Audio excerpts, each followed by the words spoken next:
Alors, bonjour et bienvenue à toutes et à tous dans cette vidéo dédiée à l'exploration du droit international de l'environnement, un des nouveaux piliers du droit international moderne. Aujourd'hui, nous allons plonger ensemble dans ce domaine du droit, celui qui régit les règles en matière de l'environnement à l'échelle internationale.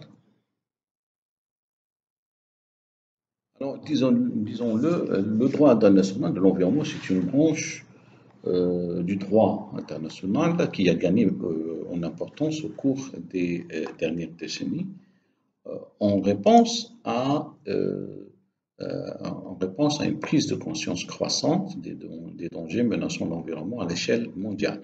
Et les enjeux environnementaux tels que la pollution atmosphérique, la pollution marine, le réchauffement climatique, la destruction de la couche d'ozone, l'utilisation de substances dangereuses et la menace qui pèse sur certaines espèces sont aujourd'hui de plus en plus des préoccupations majeures au niveau international. Ces problèmes, autrefois considérés comme des questions locales ou nationales, ont acquis une dimension mondiale nécessitant une action plus collective.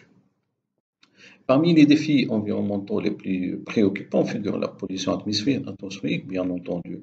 Des phénomènes tels que la pollution de l'air due aux émissions industrielles peuvent avoir des répercussions au-delà des frontières nationales et entraînant des conséquences graves pour les écosystèmes et la santé humaine à des milliers de kilomètres du lieu d'origine de la pollution. Par exemple, le phénomène des pluies acides illustre bien ce problème transfrontalier. Les polluants émis dans un pays peuvent se transformer en acide dans l'atmosphère et retomber sous forme de précipitations acides dans un autre pays, provoquant des dommages considérables. De même, vous avez la pollution marine, qui est un autre défi environnemental majeur, et la contamination des océans par les plastiques, les déversements de pétrole et les produits chimiques toxiques menacent non seulement la biodiversité marine, mais aussi la santé humaine et les moyens de subsistance des pollutions, des populations qui dépendent des ressources marines. Alors, vous avez le réchauffement climatique, quant à lui, c'est un phénomène global qui affecte tous les aspects de l'environnement, des systèmes climatiques, aux écosystèmes naturels et aux communautés humaines. Et l'élévation du niveau de mer, les événements météorologiques externes et les modifications des écosystèmes sont autant de conséquences de ce phénomène. Il y a aussi, comme on l'a dit, la destruction de la couche d'ozone qui protège la Terre des rayonnements ultraviolets nocifs. C'est un autre exemple de problème environnemental global nécessitant une réponse internationale. Et l'utilisation de substances dangereuses telles que les chlorofluorocarbures, il a conduit à un amincissement de cette couche protectrice, augmentant ainsi les risques pour la santé humaine et l'environnement. Et la menace qui pèse sur certaines espèces animales et végétales due à la déforestation, à la perte d'habitat et à la surexploitation constitue également une préoccupation majeure. Et donc, face à ces défis environnementaux complexes, il est clair que les actions individuelles des États ne suffisent pas à les résoudre et la nature transfrontalière de nombreux problèmes environnementaux nécessite une coopération internationale pour mettre en place des solutions plus efficaces. Par exemple, la lutte contre la pollution atmosphérique exige une coordination entre les États pour réduire les émissions de polluants à l'échelle régionale et mondiale. De même, la protection des océans nécessite des efforts conjoints pour prévenir la pollution, réguler la pêche et conserver la biodiversité marine. La coopération internationale est également essentielle pour faire face aux problèmes environnementaux globaux tels que le réchauffement climatique.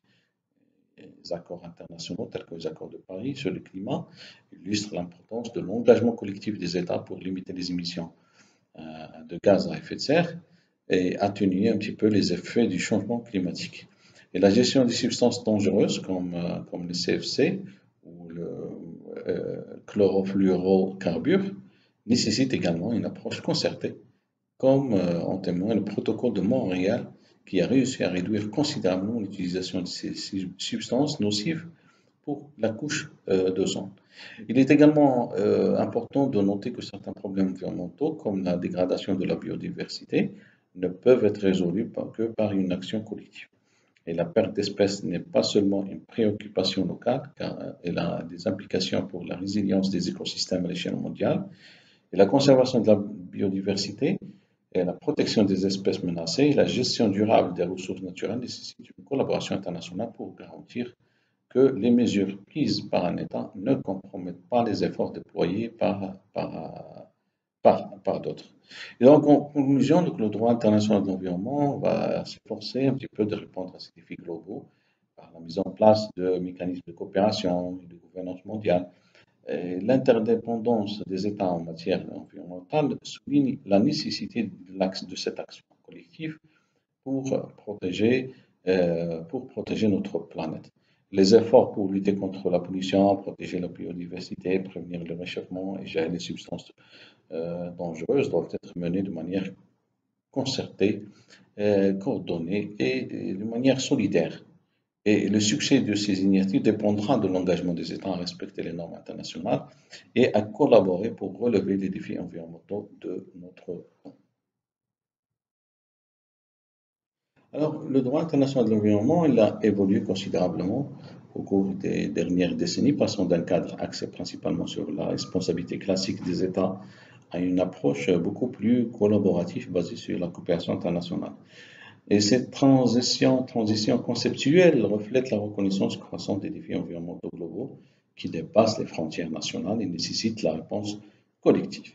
Et tout d'abord, il est essentiel de comprendre la nature de la transition conceptuelle dans le domaine du droit international de l'environnement. Traditionnellement, la responsabilité des États était fondée sur le principe que chaque État devrait veiller à ce que ses activités ne causent pas préjudice à d'autres États. Et ce cadre reposait sur l'idée de souveraineté nationale et de responsabilité individuelle des États pour tout dommage causé par leurs actions. Et cependant, cette approche classique s'est révélée insuffisante face aux problèmes environnementaux qui par leur nature, ils transcendent les frontières nationales. Euh, et donc, face à ces défis, la communauté internationale elle a commencé à reconnaître la nécessité de coopérer pour protéger l'environnement. Et cette prise de conscience a conduit à une réévaluation de la responsabilité des États et à une transition vers un régime de coopération internationale. Et plutôt que de se concentrer uniquement sur la responsabilité pour les dommages causés, l'accent a été mis sur la prévention des dommages par la collaboration et l'adoption de normes communes. Et cela a marqué un changement significatif dans la manière dont le droit international aborde les questions environnementales. Les organisations internationales jouent un rôle central dans ce nouveau paradigme. Et bien entendu, l'Organisation des Nations Unies, l'ONU, qui occupe une place prépondérante. Alors, l'Assemblée générale des Nations Unies a adopté plusieurs résolutions importantes dans la protection de l'environnement, notamment après la conférence de Stockholm de 1972, qui a marqué un tournant dans la prise de conscience mondiale des enjeux environnementaux. Et cette conférence, elle a conduit à la création du Programme des Nations Unies pour l'environnement, basé à Nairobi, et qui est devenu une institution clé dans le développement des conventions et d'instruments internationaux visant à protéger l'environnement. Le Programme des Nations Unies pour l'environnement a été responsable de la promotion de nombreuses initiatives internationales, dont certaines des conventions les plus importantes en matière de protection de l'environnement. Et parmi celles-ci, on peut citer la Convention de Vienne pour la protection de la couche d'ozone de 1985, qui a été suivie par le Protocole de Montréal 1987.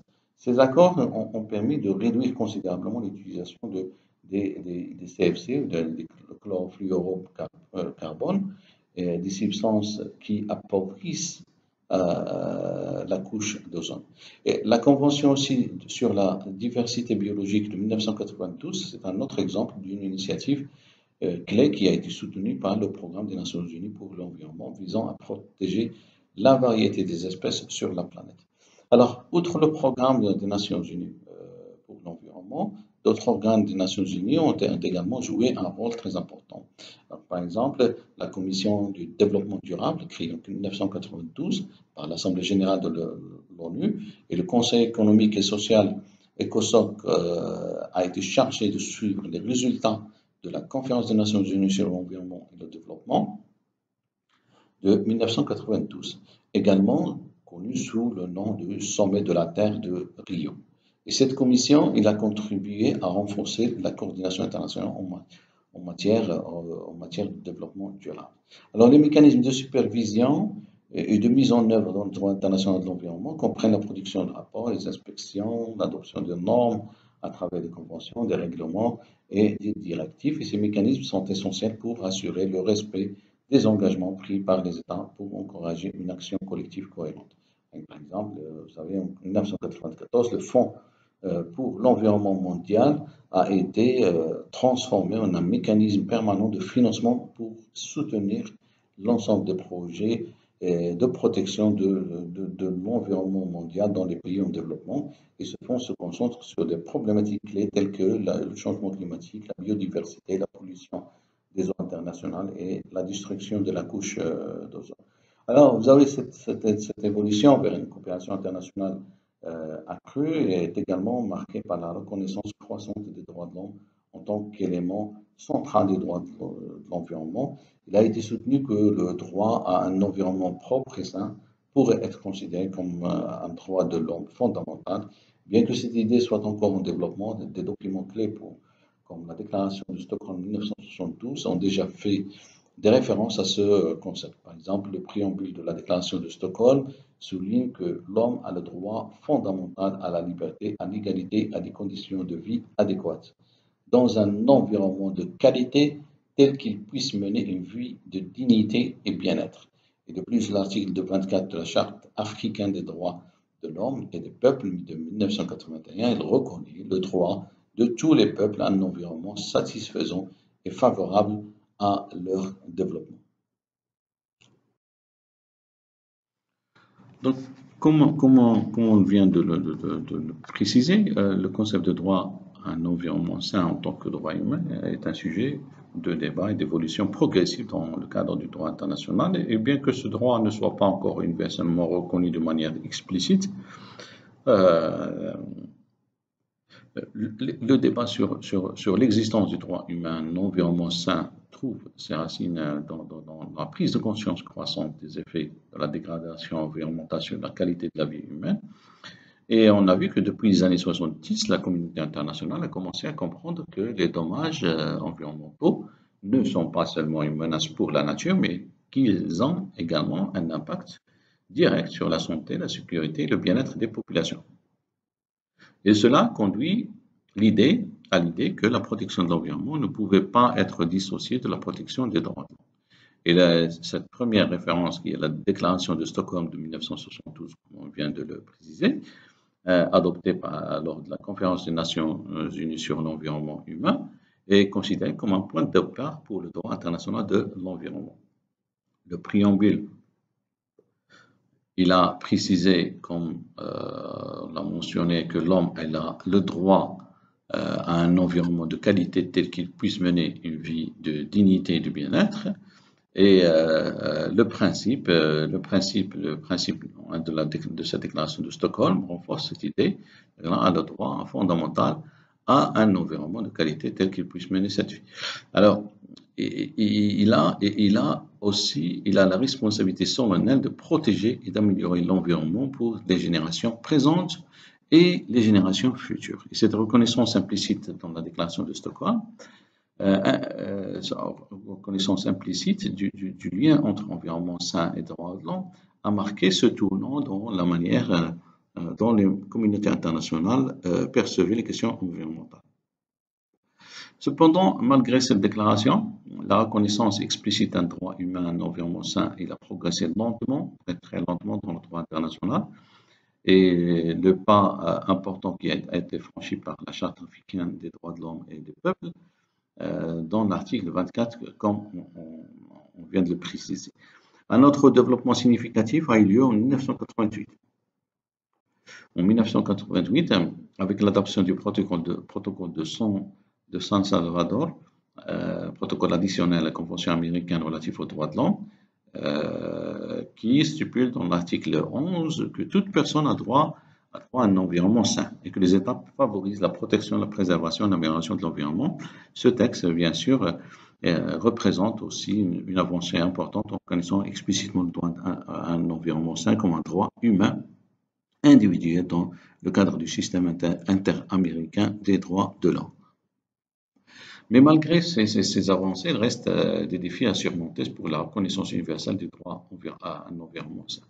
L'une des principales difficultés réside dans le fait que ce droit est souvent considéré comme un droit de deuxième génération, c'est-à-dire un droit économique, social et culturel qui n'a pas toujours la même force contraignante que les droits civils et politiques de première génération. En effet, les droits de deuxième génération nécessitent souvent des ressources économiques et politiques publiques pour être réalisés, ce qui peut poser des problèmes dans les pays en développement où les priorités économiques et sociales sont nombreuses. Néanmoins, le développement progressif du droit à un environnement sain a été soutenu par des initiatives internationales et régionales, ainsi que par une jurisprudence émergente. Vous avez la Cour interaméricaine des droits de l'homme, dans son avis consultatif, en 2017, a affirmé que le droit à un environnement sain est un droit autonome, interconnecté avec d'autres droits humains, tels que le droit à la vie, à la santé, à l'intégrité personnelle. Et la Cour a également souligné l'importance du principe de précaution dans la protection de l'environnement, en indiquant que les États doivent prendre des mesures préventives, même en cas de doute scientifique sur les dommages environnementaux potentiels.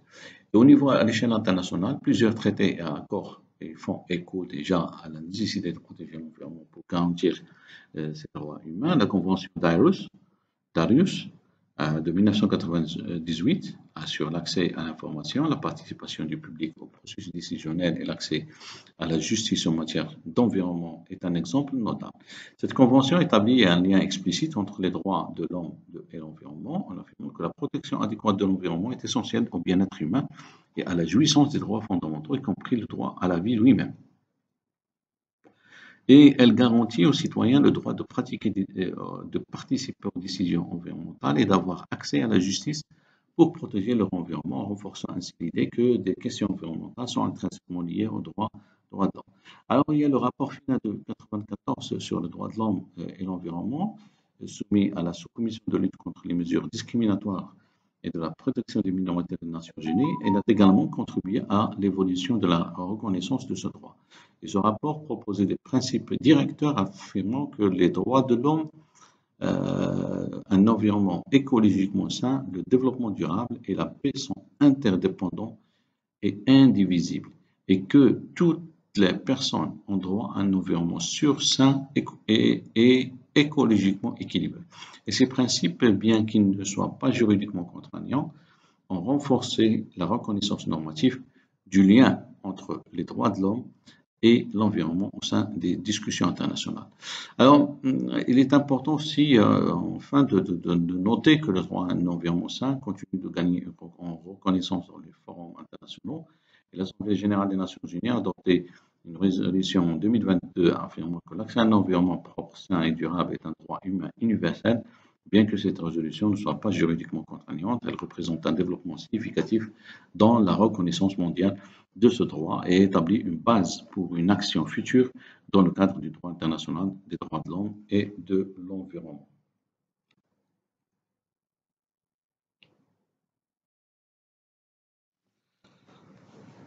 Alors, la relation entre la protection de l'environnement et le besoin de développement économique, c'est l'un des défis les plus complexes du droit international contemporain. Le développement économique est essentiel pour améliorer les conditions de vie, réduire la pauvreté, promouvoir la stabilité dans les sociétés. Cependant, ce développement peut avoir des effets sur l'environnement, tels que la déforestation, la pollution et l'épuisement des ressources naturelles, etc. Le développement durable est défini par la Commission mondiale sur l'environnement et le développement, la commission de Brundtland dans son rapport de 1987, Notre avenir à tous, comme un développement qui répond aux besoins du présent sans compromettre la capacité des générations futures à répondre aux leurs. Et cette définition met en lumière l'obligation des États de poursuivre une croissance économique tout en assurant la protection de l'environnement à long terme. Et cela implique que les stratégies de développement ne peuvent plus se limiter à une simple augmentation du PIB, mais doivent intégrer des considérations environnementales et sociales. L'émergence du concept de développement durable a été motivée par la reconnaissance des graves conséquences environnementales découlant des modèles traditionnels de développement. Historiquement, la révolution industrielle et la croissance économique rapide se sont souvent accompagnées de dégradations environnementales considérables, notamment la pollution de l'air et de l'eau, la perte de biodiversité, le changement climatique. Et ces problèmes ne sont pas limités aux frontières nationales, mais ont des applications globales affectant les écosystèmes et les populations du monde entier. Alors, la déclaration de Stockholm de 1972 a été le point de départ, comme on l'a précisé, dans la reconnaissance internationale de la nécessité de lier le développement économique à la protection de l'environnement. Et le principe 8 de cette déclaration souligne que le développement économique et social est essentiel pour assurer un environnement de vie et de travail favorable à l'homme et pour créer les conditions nécessaires à l'amélioration de la qualité de la vie.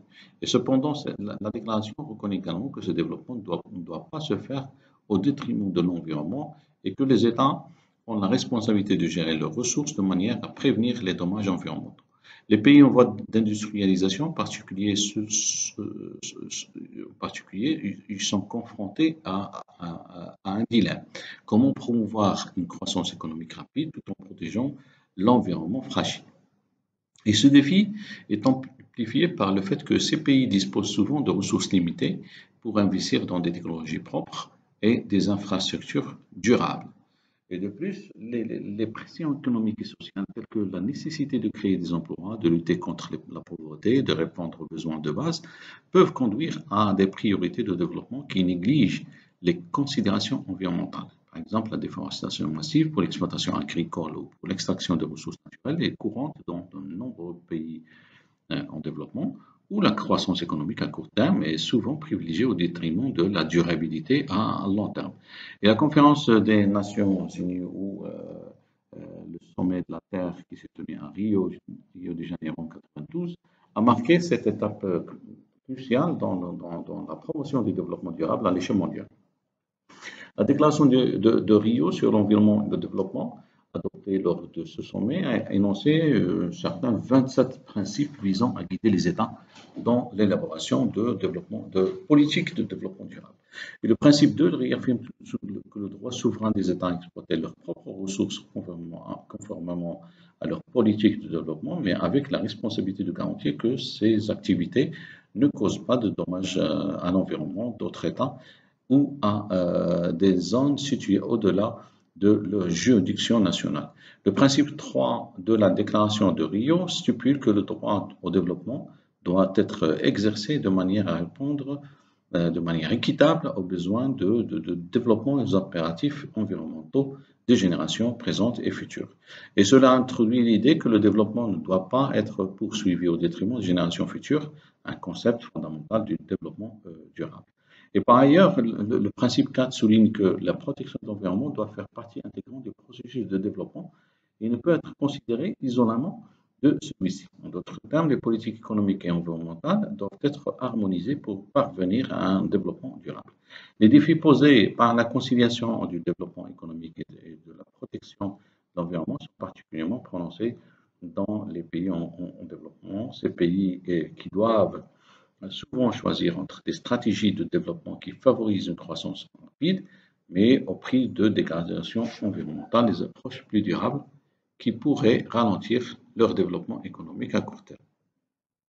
Par exemple, la construction d'infrastructures lourdes, comme des barrages hydroélectriques, peut fournir l'énergie nécessaire au développement industriel, mais elle peut aussi entraîner des conséquences écologiques graves telles que la perte de biodiversité, la perturbation des écosystèmes aquatiques et le déplacement des populations locales.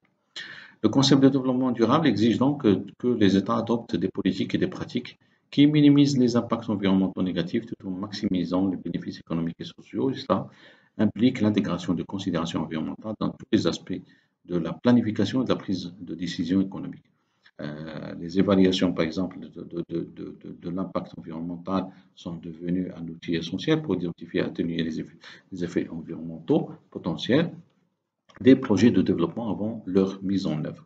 Et ces évaluations permettent aux décideurs de comprendre les compromis entre les objectifs économiques et les impératifs environnementaux et de prendre des mesures pour minimiser l'ensemble des dommages environnementaux.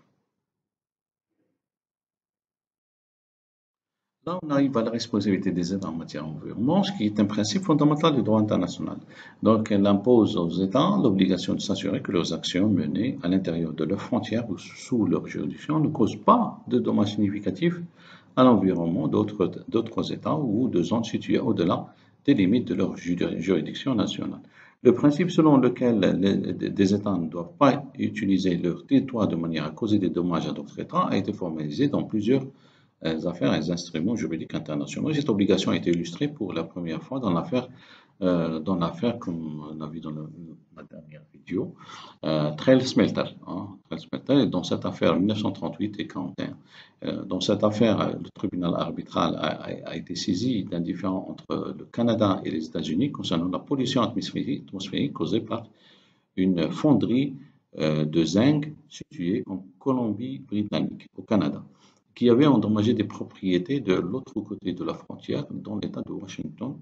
Le tribunal a conclu que le Canada était responsable du dommage causé et a énoncé un principe fondamental du droit international. Aucun État n'a le droit d'utiliser ou de permettre l'utilisation de son territoire d'une manière qui cause des dédommages à un autre État. Et cette affaire a marqué un tournant dans le développement du droit international de l'environnement, établissement précédent pour la responsabilité des États en cas de pollution transfrontalière.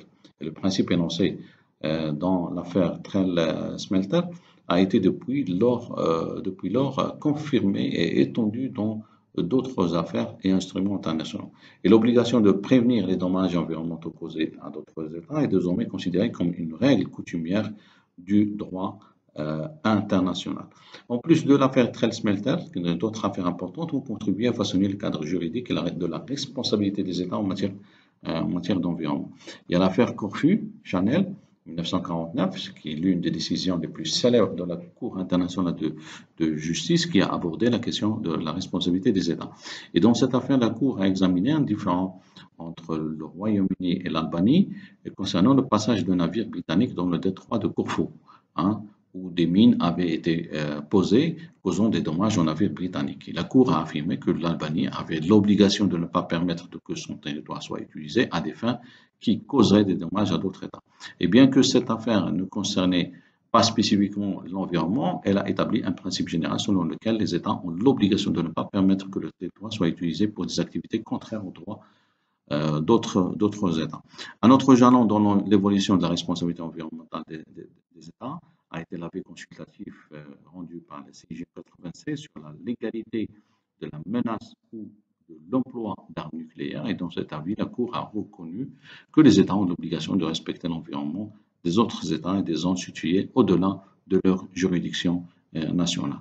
Alors, donc, la responsabilité des États en matière environnementale s'étend également à des domaines au-delà de la simple souveraineté territoriale, avec l'émergence de nouvelles technologies et de l'augmentation des activités humaines dans des zones autrefois inaccessibles, telles que les eaux internationales. Les fonds marins, l'espace extra-atmosphérique, le droit international a dû évoluer pour inclure l'ensemble de ces nouvelles dimensions. Et l'obligation de prévenir les dommages environnementaux s'applique désormais aux activités menées dans les eaux internationales et sur le fond des mers qui sont considérées comme des biens communs de l'humanité. La Convention de 1982 sur le droit de la mer impose aux États de protéger et de préserver l'environnement marin. Et l'article 192 de cette convention stipule que les États ont l'obligation de protéger et de préserver le milieu marin, et cela inclut la prévention de la pollution provenant de sources terrestres, des activités menées sur les fonds marins et de l'exploration et de l'exploitation des ressources marines. De même, les activités dans l'espace extra-atmosphérique sont soumises à des obligations environnementales.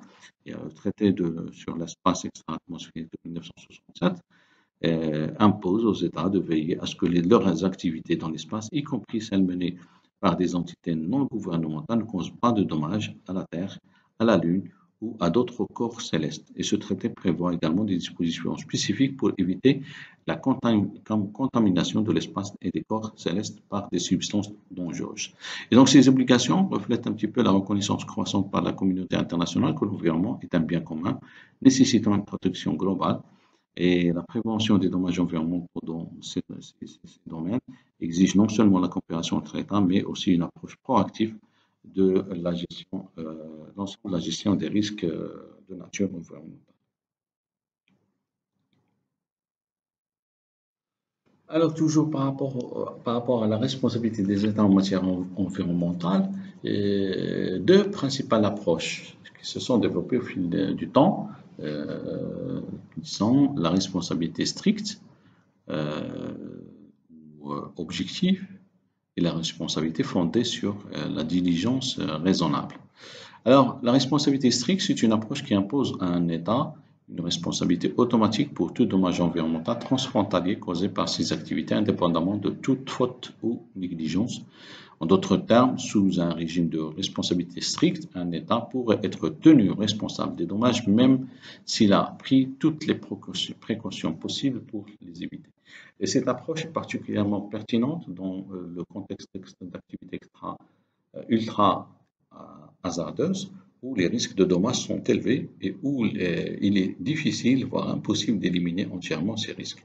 Et à l'opposé, la responsabilité fondée sur la diligence raisonnable exige qu'un État prenne toutes les mesures appropriées pour prévenir les dommages environnementaux en tenant compte des circonstances spécifiques et de capacités. Et cette norme ne rend pas automatiquement un État responsable des dommages, mais elle évalue plutôt si l'État a agi avec un niveau de précaution et de prévoyance jugé acceptable en droit international. Et la diligence raisonnable implique que l'État prenne des mesures telles que la réglementation, l'inspection, l'application des lois et la surveillance continue pour éviter que des dommages ne surviennent. Le débat entre ces deux approches est centré sur la question de savoir jusqu'à quel point un État peut être tenu responsable des conséquences de ses actions, surtout lorsqu'il s'agit de dommages qui peuvent ne pas être prévisibles ou évitables, même avec des mesures préventives rigoureuses. La norme de diligence raisonnable a été largement adoptée dans le droit international moderne en raison de son approche équilibrée qui permet de tenir compte des différentes capacités des États et des circonstances spécifiques de chacun.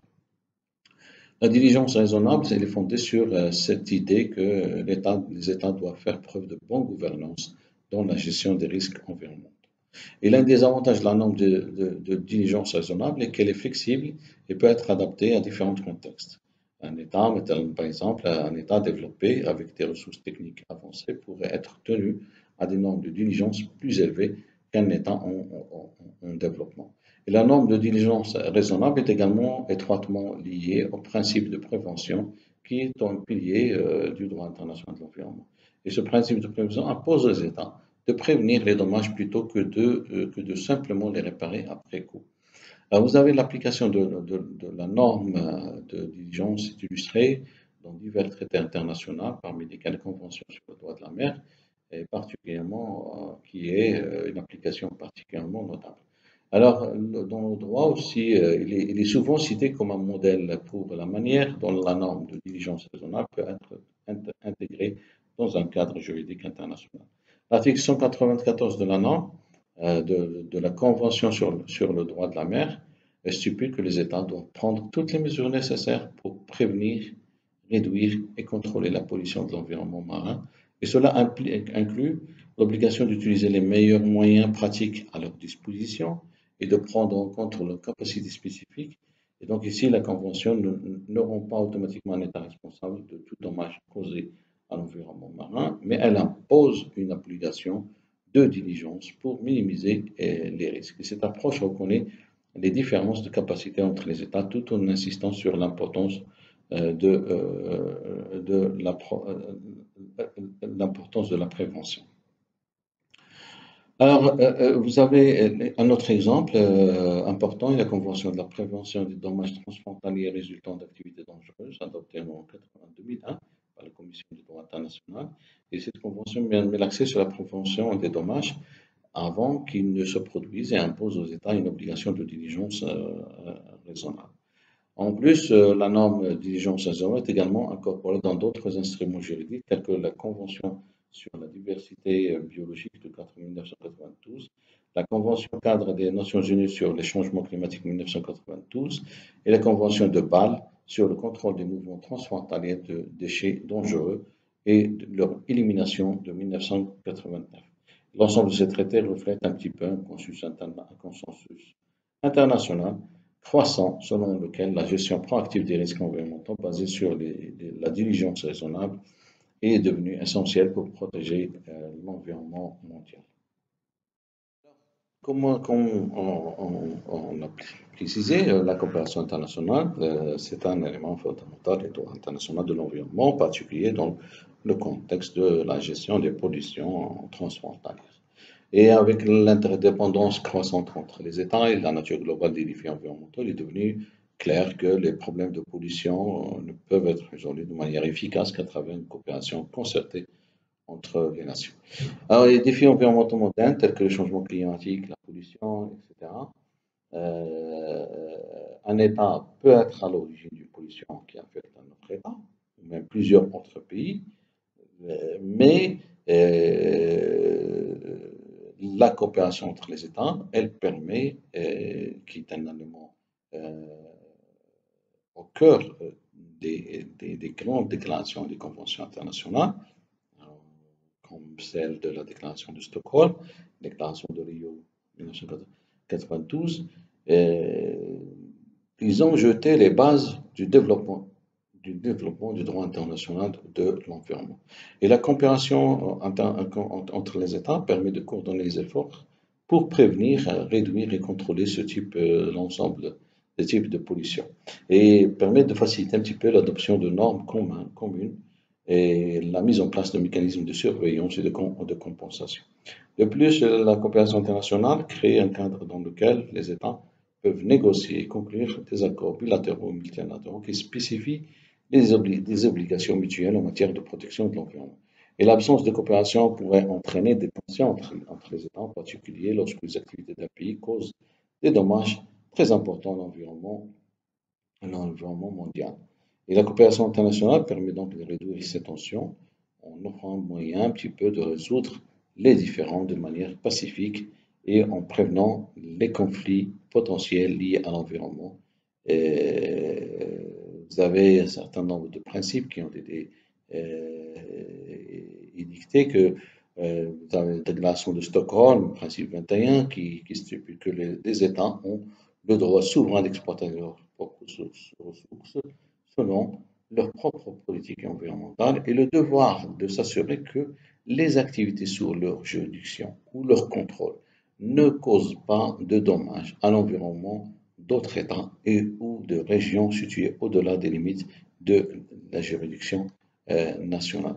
Et on a aussi à la suite la déclaration de Rio qui a un petit peu dans le principe 7 responsabilité commune mais différenciée, qui a souligné l'idée ou introduit un petit peu l'idée de la responsabilité commune mais différenciée, reconnaissant que tous les États ont un rôle à jouer dans la protection de l'environnement, mais leurs responsabilités varient en fonction de leur capacité et leur contribution historique aux problèmes environnementaux. Et de plus, la déclaration de Rio, il a mis l'accent sur l'intégration du développement durable dans les politiques nationales et internationales, comme on l'a précisé tout à l'heure. Un aspect important de la coopération internationale dans le domaine environnemental est le développement des normes de responsabilité et de compensation pour les dommages environnementaux. Le droit international de l'environnement a progressivement intégré des mécanismes visant à assurer que les États et les entités responsables de dommages environnementaux soient tenus de réparer ces dommages. L'un des exemples notables de ces efforts est le développement de la notion pollueur-payeur qui stipule que les coûts de la pollution doivent être supportés par le pollueur plutôt que par la société dans son ensemble. Ce principe a été intégré dans le droit communautaire européen et dans de nombreux autres instruments internationaux tels que la Convention sur la responsabilité civile pour les dommages dus à la pollution par les hydrocarbures et le Fonds international d'indemnisation pour les dommages dus à la pollution par les hydrocarbures. Un autre développement important est la reconnaissance du besoin de mécanismes de compensation pour les dommages environnementaux. Par exemple, la Convention sur la responsabilité civile en matière de dommages résultant d'activités dangereuses pour l'environnement, adoptée par le Conseil de l'Europe en 1993, il impose aux exploitants d'activités dangereuses de répondre de leurs actes en indemnisant les victimes de la population. De même, la Convention de Bâle sur le contrôle des mouvements transfrontaliers de déchets dangereux et leur élimination, il a renforcé un petit peu le cadre juridique régissant la responsabilité pour les dommages causés par les déchets dangereux. Donc, la mise en place des fonds internationaux de compensation, tels que le Fonds pour l'environnement mondial, illustre un petit peu la manière dont la coopération internationale commence à aider euh, à financer la réparation des dommages environnementaux et à soutenir les initiatives de protection environnementale, en particulier dans les pays en développement. Alors, l'évaluation de l'impact environnemental est devenue un instrument essentiel du droit international de l'environnement. Ce concept d'évaluation de l'impact, il a pris de l'importance dans les années 70 en réponse à cette prise de conscience croissante des effets négatifs des activités humaines sur l'environnement. Et le développement économique rapide, souvent au détriment de l'environnement, a poussé les gouvernements à rechercher des moyens de concilier les besoins de développement et la protection de l'environnement.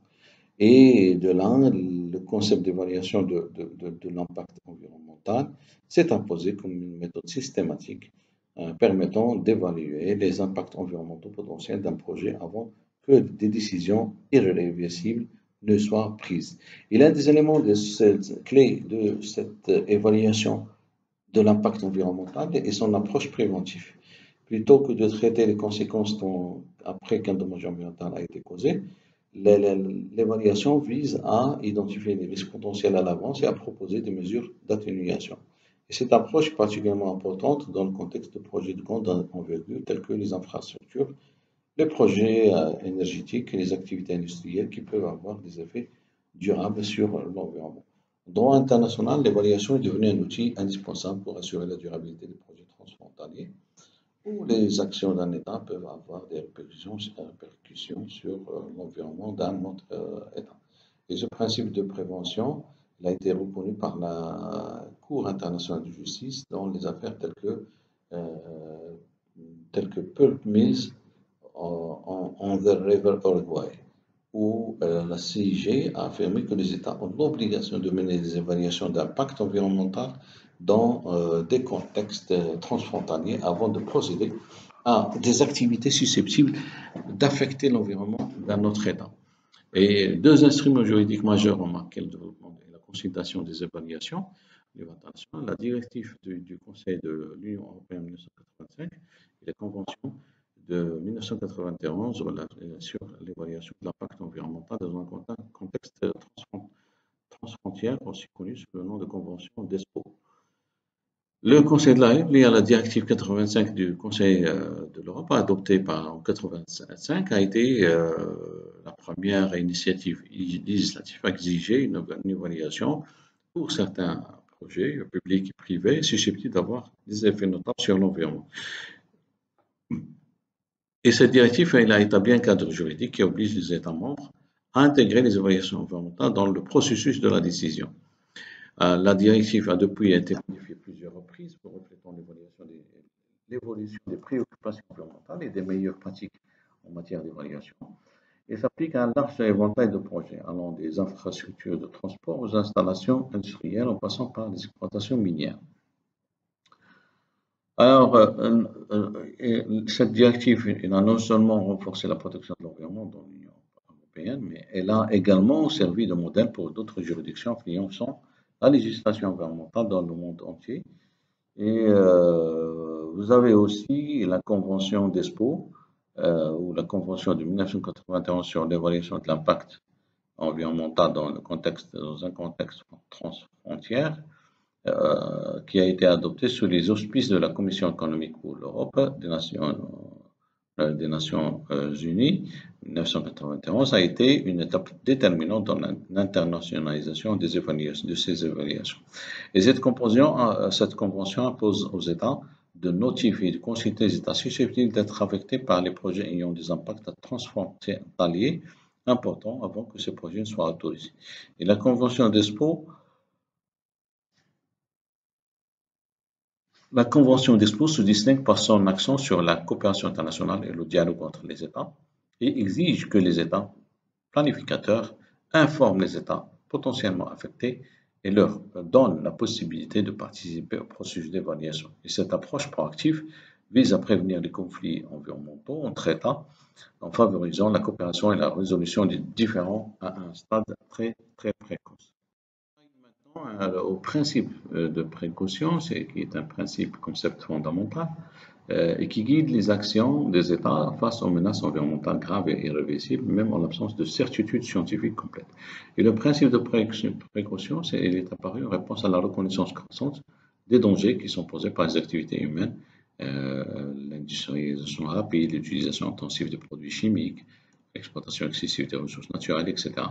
Et repose sur l'idée que lorsqu'il existe des menaces de dommages graves ou irréversibles à l'environnement, l'absence de certitude scientifique complète ne doit pas être utilisée comme prétexte pour retarder l'adoption de mesures visant à prévenir ces dommages. Et l'application du principe de précaution se manifeste principalement dans trois domaines du droit international de l'environnement. Premièrement, la protection de la biodiversité, la lutte contre les changements climatiques et la gestion des substances dangereuses. Et dans chacun de ces domaines, le principe de précaution, il a permis de formuler des politiques visant à minimiser les risques environnementaux avant qu'ils ne deviennent incontrôlables. Il y a concernant la protection de la biodiversité, vous avez la Convention sur la biodiversité de 1992 qui illustre l'application du principe de précaution dans la préservation des écosystèmes et des espèces. Et dans son préambule, on trouve que voilà, lorsqu'il existe un risque de réduction ou de perte significative de la diversité biologique, l'absence de certitude scientifique absolue ne doit pas servir de prétexte pour différer des mesures visant à éviter ou à minimiser une telle menace.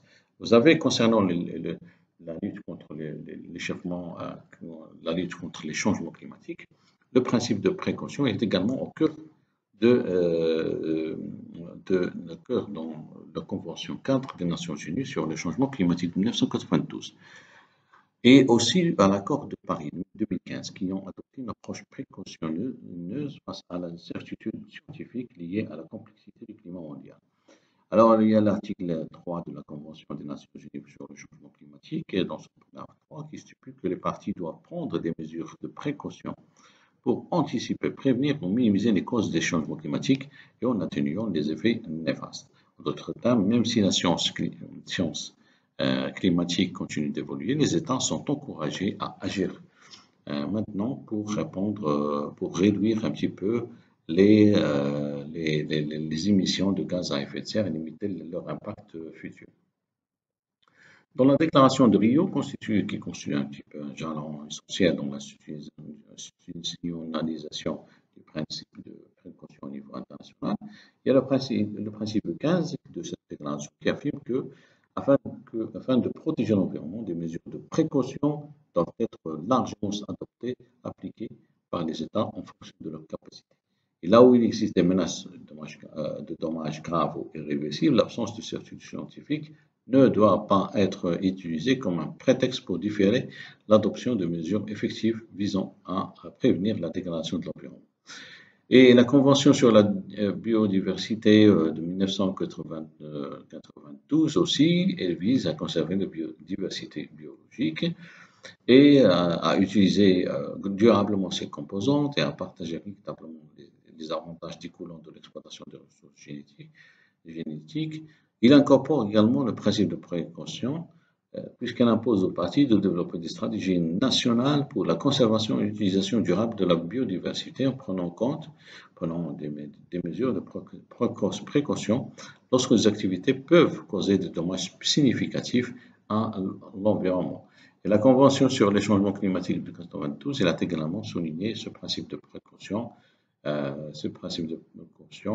dépit de puisque le changement climatique est un phénomène complexe avec de nombreuses incertitudes scientifiques. Alors, le principe de précaution est étroitement lié à un autre concept clé du droit international, c'est la responsabilité commune mais différenciée. Et ce principe reconnaît que bien que tous les États partagent la responsabilité de protéger l'environnement, ils n'ont pas tous contribué de manière égale aux problèmes environnementaux actuels et ils ne possèdent pas les mêmes capacités pour y remédier. Les obligations doivent être modulées en fonction des capacités et des responsabilités historiques de chaque État. Et la déclaration de Rio, si on revient à la déclaration de Rio, qui reconnaît explicitement cette responsabilité différenciée, il y a le principe 7 qui stipule que les États doivent coopérer dans un esprit de partenariat mondial pour conserver, protéger et restaurer la santé et l'intégrité de l'écosystème terrestre. Alors, particulièrement, la pollution atmosphérique, c'est un phénomène complexe qui englobe diverses formes de contamination de l'air, notamment les émissions de dioxyde de soufre, d'oxyde d'azote, de particules fines et de composés organiques volatiles. Et ces polluants proviennent principalement des activités industrielles, du transport, de la production d'énergie et de l'agriculture. Ils ont des effets néfastes sur la santé humaine, contribuant à des maladies respiratoires et cardiovasculaires, et provoquent également des dommages aux écosystèmes en acidifiant les sols et les cours d'eau. Et l'un des premiers exemples les plus emblématiques de la pollution atmosphérique transfrontalière est celui des pluies acides, où les polluants émis dans une région peuvent être transportés par les courants atmosphériques sur de longues distances, affectant des zones situées bien au-delà des frontières nationales. Et ce phénomène a souligné la nécessité d'une coopération internationale pour résoudre les problèmes environnementaux qui ne peuvent être abordés efficacement qu'à l'échelle mondiale. Les changements climatiques, quant à eux, résultent principalement de l'accumulation de gaz à effet de serre dans l'atmosphère. Vous avez le dioxyde de carbone CO2, le méthane, le protoxyde d'azote, qui retiennent la chaleur dans l'atmosphère terrestre et provoquant une augmentation des températures moyennes à l'échelle mondiale. Et les conséquences des changements climatiques sont vastes, variées, ce que vous voulez, allant de l'élévation du niveau de la mer et de l'intensification des événements météorologiques extrêmes et à la perturbation des écosystèmes et des systèmes agricoles. La réponse internationale aux menaces posées par la pollution atmosphérique a été marquée par l'adoption de plusieurs accords multilatéraux, parmi lesquels la Convention de Vienne de 1985, Montréal 1987 et la Convention cadre sur les changements climatiques de 1992. La Convention 85 relative à la Convention de Vienne pour la protection de la couche d'ozone a été l'un des premiers instruments internationaux à aborder la problématique, un problème environnemental mondial spécifique. Et la destruction de la couche d'ozone située dans notre stratosphère, il joue un petit peu un rôle très important filtrant les rayons ultraviolets nocifs du soleil qui peuvent causer des cancers de la peau, des cataractes et d'autres problèmes de santé, ainsi que des dommages aux écosystèmes. Il y a le protocole de Montréal qui a été adopté en tant qu'accord complémentaire de la Convention de Vienne. Il s'agit d'un instrument juridiquement contraignant qui impose des restrictions progressives sur la production et l'utilisation de substances chimiques responsables. Alors, enfin, il y a la Convention cadre des Nations Unies sur le changement climatique qui représente un pilier, un jalon majeur dans les efforts internationaux pour lutter contre le réchauffement climatique. Il a été adopté lors du sommet de la Terre à Rio de Janeiro. Cette convention établit un cadre pour les négociations ultérieures visant à stabiliser un petit peu la concentration de GES dans l'atmosphère à un niveau qui empêcherait toute perturbation anthropique dangereuse du système climatique. Alors, les efforts internationaux pour contrôler les émissions de polluants atmosphériques et protéger la couche d'ozone ont engendré des résultats plus ou moins significatifs, particulièrement le protocole de Montréal, qui était largement reconnu pour avoir contribué à la reconstitution progressive de la couche d'ozone. Et selon les projections scientifiques, et si les mesures actuelles sont maintenues, la couche d'ozone pourrait retrouver son état près 1980 d'ici le milieu du XXIe siècle. Et le succès du protocole Montréal a également montré l'importance de la flexibilité et de la réactivité dans les accords environnementaux internationaux, permettant des ajustements périodiques en offrant une assistance technique et financière aux pays en développement pour les aider à se conformer aux nouvelles obligations. Vous avez le protocole de Kyoto adopté en 1997 qui a marqué une première tentative de fixer des objectifs contraignants de la réduction des émissions pour les pays industrialisés.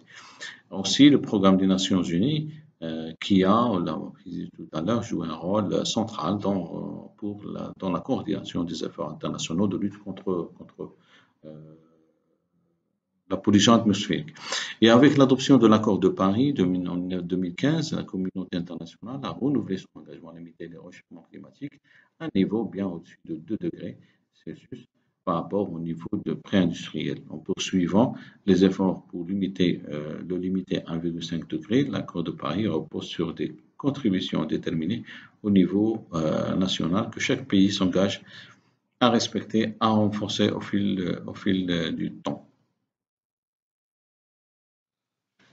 Alors, arrivant à la fin de presque la fin de cette vidéo, où on va parler maintenant sur la responsabilité pour les activités ultra hasardeuses, c'est-à-dire les activités qui comportent un risque élevé de dommages graves. C'est une question centrale quand même en droit international de l'environnement.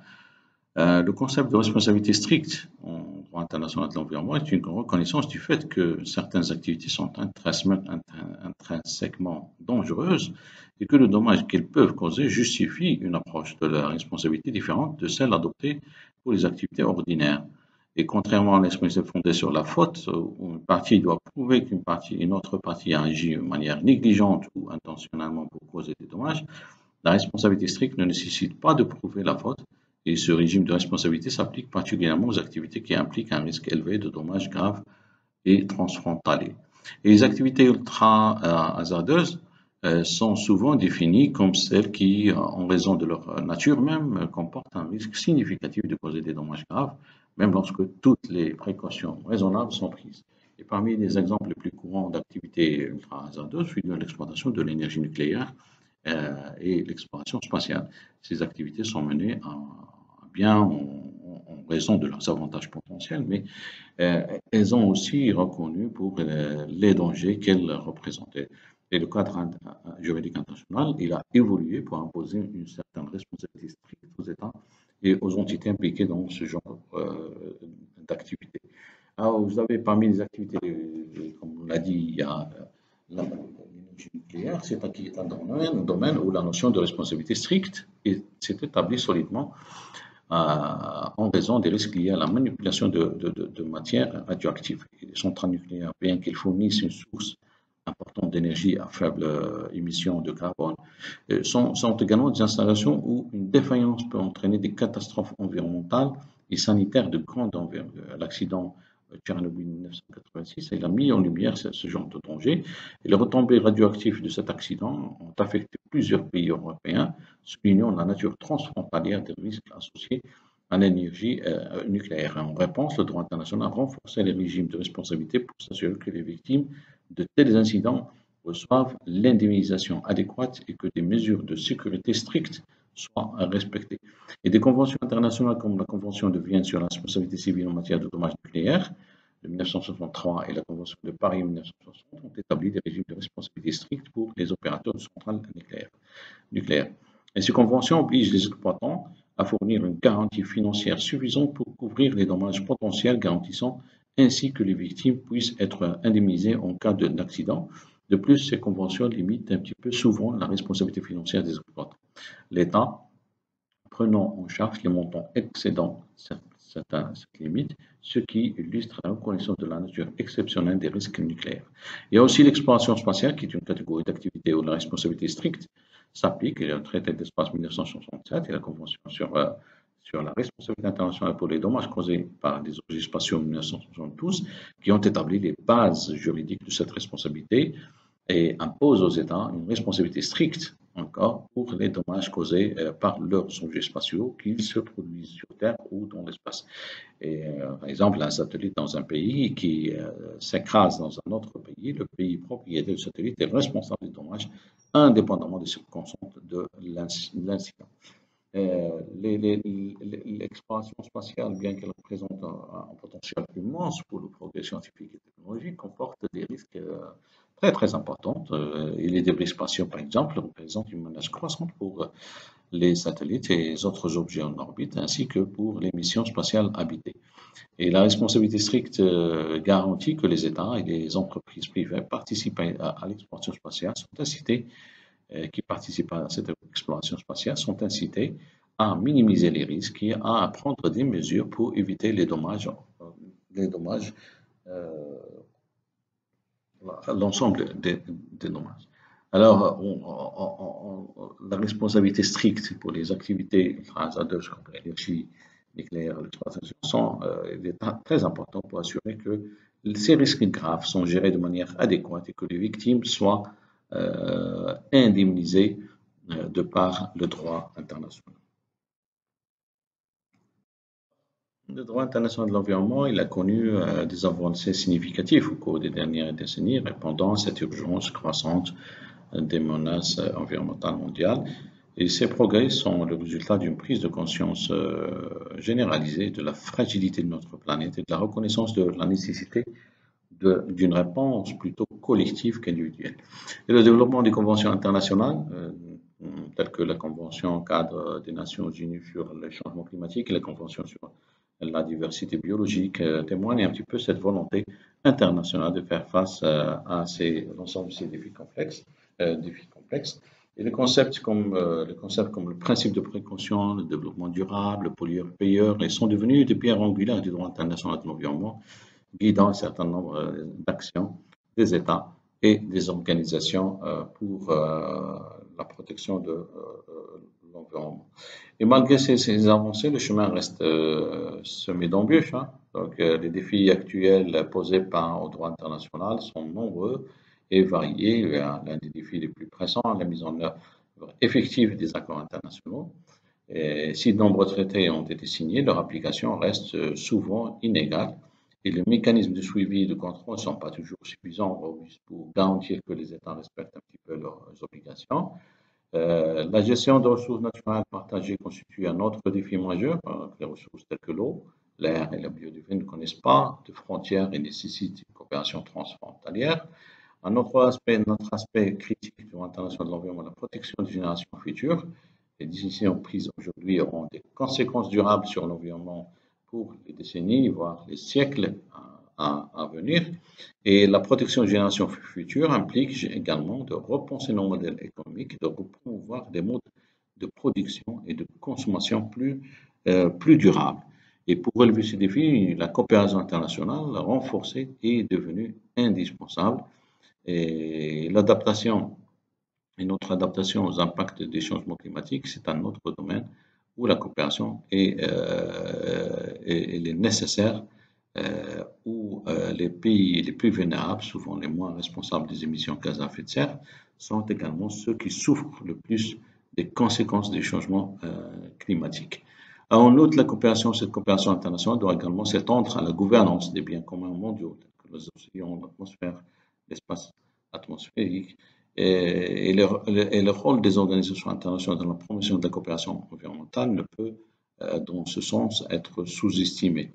Nous avons vu le programme des Nations Unies pour l'environnement et son rôle très important en la matière, et la Commission des Nations Unies sur le développement durable aussi, qui ont joué plus ou moins des rôles très importants dans la coordination des efforts internationaux et la mise en œuvre des accords environnementaux. Cependant, cette coopération internationale ne doit pas se limiter aux États.